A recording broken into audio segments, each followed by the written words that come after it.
can you imagine? Here's President Obama at the Islamic Society of Baltimore yesterday telling Muslim youth they don't need to choose between their identities as Muslims and as Americans. And I want to speak directly to the young people who may be listening. In our lives, we all have many identities. We are sons and daughters and brothers and sisters. We're classmates. We're Cub Scout troop members. We're followers of our faith. We're citizens of our country. And today, there are voices in this world, particularly over the internet, who are constantly claiming that you have to choose between your identities. As a Muslim, for example, or an American, do not believe them. If you're ever wondering whether you fit in here, let me say it as clearly as I can. As President of the United States, you fit in here, right here. You're right where you belong. You're part of America, too.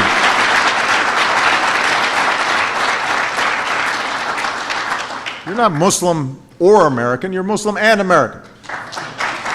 And don't grow cynical. Don't respond to ignorance by embracing a worldview that suggests you must choose between your faith and your patriotism.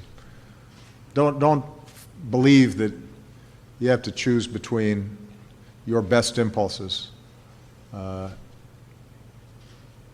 and somehow embrace a worldview that pits us against each other, or even worse, glorifies violence.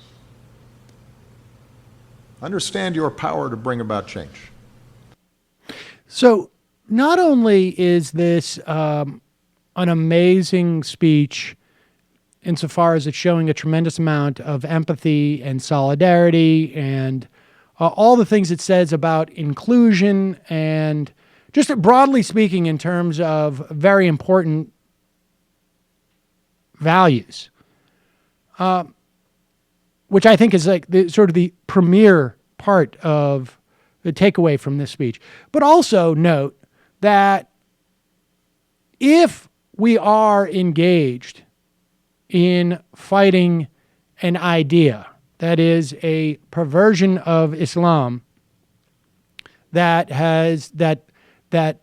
leads people to terrorism, then this is the best weapon. This is the best means in which to fight that.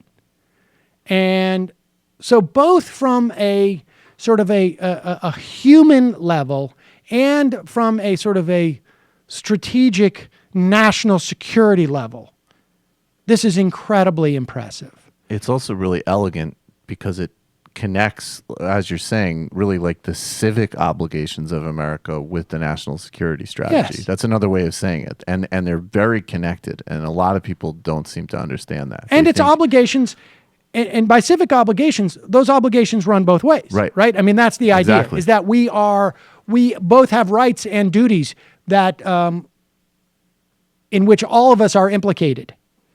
And you are part of that.